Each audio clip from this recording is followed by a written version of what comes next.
যেদিন ভাড়া লাগলে কপাল যদি ভালো হয় 400-500 পর্যন্ত হয়।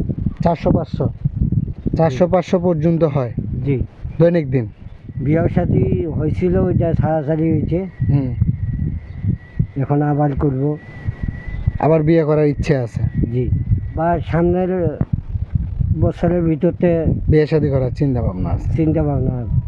ভাইদের সঙ্গে সম্পর্ক এমনি কথাবার্তা সুন্দর, কিন্তু মানে এমনি একটা মিল নেই আর কি।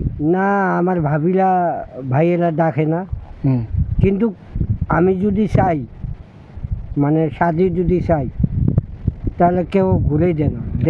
আমি খুব কষ্ট করি মানুষ হয়েছি। আমি মানে ছোটো দেখতে আমার মা বাসি দেখতে আমার হাফিজিয়া লাইনে ভর্তি করে দিয়েছিল। হাফিজিয়া লাইনে পড়তে গেছিলাম। এই হাফিজিয়া লাইনে পড়তে যাই, মানে আমি চিন্তা ভাবনা করছিলাম যে বড় ধরনের চাকরি আশা তো নাই, এটা ছোটোখাটো যদি চাকরি করবে যাই, সামান্য একটা মসজিদের চাকরি যদি করতে যাই, তাহলে কিন্তু আমাকে মানুষ চেহারা দেখি ছুঁয়ে না। মানুষ যদি হাদিসি গল্প না শুনবা পারি, তাহলে মানুষ আমার চেহারা দেখি ছুঁয়ে। তাহলে আপনি হাফিজিয়া মাদ্রাসায় পড়ালেখা করছিলেন? জি। কতটুক পর্যন্ত? আমি 22 পারা পর্যন্ত পড়েছি। 22 পারা? জি।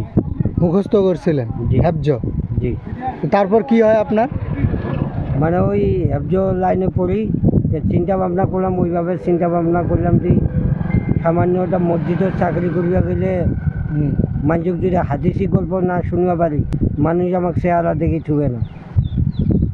তো এই জন্য চিন্তা ভাবনা করলাম, আমি কিন্তু বাংলা লেখাপড়া করিনি। তার আপনার হাফিজিয়া পড়ালেখা শেষ পর্যন্ত কতটুক যায়, মানে কবে বাদ দিছিলেন এরকম? প্রায় 8-10-12 বছর হয়ে গেছে বাদ দেওয়ার হয়ে গেছে। তো এই যে 22 পারা যে মুখস্থ করছিলেন হেফজ, এগুলা মুখস্থ আছে না, কিছু গেছে, কিছু আছে। আমরা যে মানুষটার সঙ্গে কথা বলতেছিলাম, নামটা কি বলছিলেন আপনার? মোহাম্মদ মাজারুল ইসলাম। মোহাম্মদ মাজারুল ইসলাম। তো এই ছিল আপনার টাকাটা, খাওয়ার টাকাটা। তো আজকে আমরা এখানে বিদায় নিব, দেখা হবে অন্য কোনো একদিন। আল্লাহ হাফেজ, আসসালামু আলাইকুম। ওয়ালাইকুম আসসালাম।